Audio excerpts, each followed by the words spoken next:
Pernahkah kita berhenti sejenak dan merenungkan bagaimana sebenarnya proses Yesus menuju kematiannya? Mengapa ia harus mati? Dan bagaimana respon kita terhadap kematiannya? Setelah ditangkap di Taman Getsemani, Yesus dibawa ke mahkamah agama. Ia diadili karena kebencian orang-orang Yahudi yang tidak menyukai ajarannya. Pemuka-pemuka Yahudi menganggap Yesus sebagai ancaman. Bahkan mereka marah kepadanya karena ia menyatakan dirinya sebagai Mesias. Kemudian Yesus diserahkan kepada Pilatus.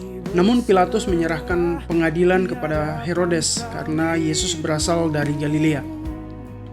Herodes melihat bahwa Yesus bukanlah ancaman, sehingga ia mengirim Yesus kembali kepada Pilatus. Meskipun Pilatus memutuskan bahwa Yesus tidak bersalah, tetapi akhirnya ia menjatuhkan hukuman mati karena tekanan massa. Sepanjang pengadilan itu, Yesus diolok-olok, dihina, dianiaya, dicambuk, dimahkotai duri. Bahkan setelah keputusan hukuman mati, Yesus dipaksa memikul salib ke Bukit Golgota. Dalam kondisi mencucurkan darah, ia tetap memikul salib, diolok sepanjang jalan, dan disiksa oleh para prajurit Romawi. Di atas Bukit Golgota yang disebut Bukit Tengkorak itu, Yesus disalibkan. Tangan dan kakinya dipaku. Ia digantung di atas kayu salib. Akhirnya ia mati menyerahkan nyawanya. Untuk memastikan kematiannya itu, para prajurit menikam lambungnya sehingga keluar darah dan air. Pertanyaannya adalah, mengapa Yesus rela menderita? Mengapa ia mau diolok-olok, dihina, dicambuk, bahkan disalibkan? Padahal ia tidak bersalah, ia tidak berdosa. Namun kenapa dia rela mati? Jawabannya ialah supaya terjadi pengampunan dosa bagi saya dan saudara. Melalui kematiannya di atas kayu salib, kita ditebus dari dosa kita. Ia menggantikan kita, orang-orang berdosa, untuk menanggung hukuman. Ia mati karena dosa-dosa kita. Kita tidak akan bisa melepaskan diri dari hukuman yang akan kita tanggung. Tetapi syukur kepada Tuhan, karena melalui kematiannya, saya dan saudara mengalami pengampunan.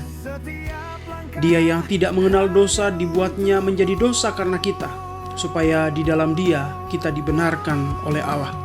2 Korintus pasal 5 ayat yang ke-21. Maka pertanyaannya sekarang adalah, apa yang harus kita lakukan? Kalau Anda belum percaya, percayalah kepada Yesus, karena melalui kematiannya dosamu sudah diampuni. 1 Petrus pasal yang kedua ayat yang ke-24 berkata, Ia sendiri telah memikul dosa kita di dalam tubuhnya di kayu salib, supaya kita yang telah mati terhadap dosa hidup untuk kebenaran. Oleh bilur-bilurnya kamu telah sembuh. Untuk mengalami pengampunan itu, Anda harus beriman. Percayalah kepadanya, karena Yesuslah Tuhan dan Juru Selamat.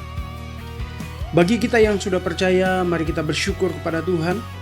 Biarlah melalui peringatan pengorbanan Tuhan Yesus ini membuat kita semakin setia, semakin tekun di dalam Tuhan. Marilah kita lebih giat mengiring Tuhan, karena kita sudah diampuni, kita sudah diselamatkan melalui kematiannya, dan biarlah kita menyerahkan hidup kita untuk melayaninya.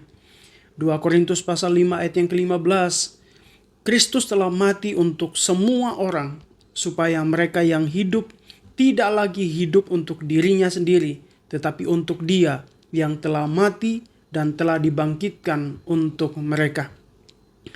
Hari ini mungkin Anda kehilangan semangat, kehilangan harapan, bahkan kehilangan iman di dalam Yesus. Ingatlah pengorbanannya dan kembalilah kepadanya. Sebab hanya di dalam Yesus Kristus kita menerima pengampunan dosa dan mengalami keselamatan dari Allah. Selamat memperingati Jumat Agung, kematian Yesus Kristus. Biarlah peringatan ini membuat kita semakin bertumbuh di dalam Tuhan. Tuhan memberkati kita semua. Amin.